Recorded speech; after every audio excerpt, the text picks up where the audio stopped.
The one I haven't heard yet is data protection officer. So what do you feel about that? A, nice to have or necessary, and B, do they need to be dedicated to that function, or can they, because you're talking about like how a lot of you had to do GDPR compliance, but it's like a second job for you at night, right?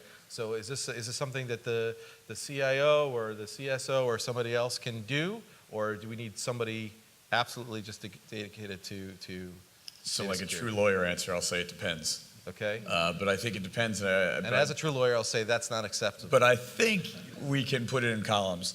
I think Mary would probably say, and I would agree, for a company that's more towards her size, that it can be somebody that's already in a role like a general counsel role or a chief compliance officer role or even a chief human resources role.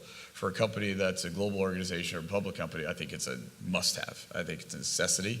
I think there's probably one head DPO, and then I think you have country-based people that are that privacy officer.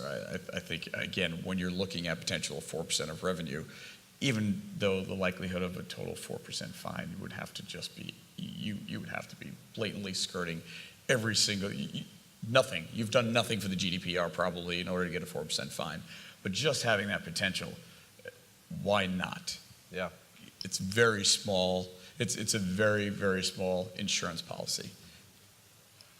Right, and I think for smaller companies, it's important that that person not be like a part-time person or a clerk or something like that. I think that the person has to have some sense of proportionality of, Yes. to borrow a term from another domain, to know what's important, and then that to be able to liaise in country with the people on the ground that know what the practices are, not just the policies, and know the people to go to, because this is all a new thing for us to go this way.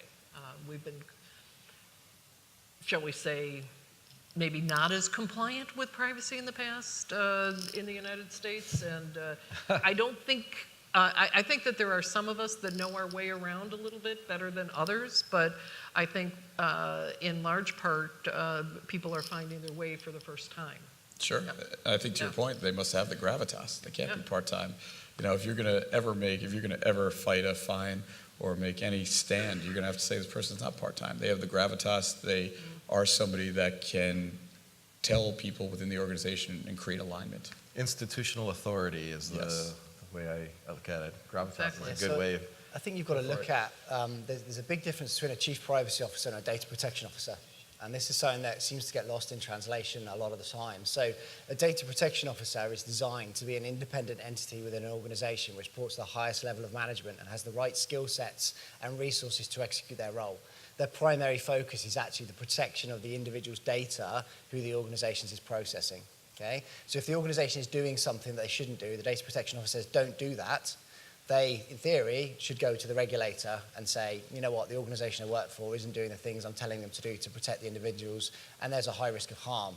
That organization then generally doesn't have a right of recourse against that data protection officer. Okay, so there's a big difference between that and a chief privacy officer, who's someone who's there, who's designed to make sure the organization can create value out of the data, but manage the risk at the same time and operationally manage everything that's happening day to day. So it's important to understand the distinction between the two. They can be one and the same person. The privacy officer, the data protection officer role can be combined where there is truly evidence that it is an independent role that isn't conflicted. So CIO's example is just kind of 18 months ago, they came out in Germany, one of the German regulators, and said the CIO was an incompatible role already and levied an enforcement against an organization. So when you're appointing these people, do be very mindful of where is that independence perspective. That's an excellent point if there's an inherent conflict in the role. Jennifer. Yeah, I tend to agree with everything you all said. Come at the end, I think you might need one person to do only that, depending on the size of your company, one or more, or a team, depending on the size of the company. But if you're a small company and you don't have millions of people working for you, you might be able to do this at the same time as being the general counsel or the compliance officer. I think having a legal background is not a bad idea. I think that one other thing to say is you don't necessarily need to appoint a data protection officer. So if you're a small organization, you may not need to. Now, that doesn't mean you don't need people who are managing the privacy risk associated with what you're doing every day, but the formal appointment of that specific role, you may not need to do.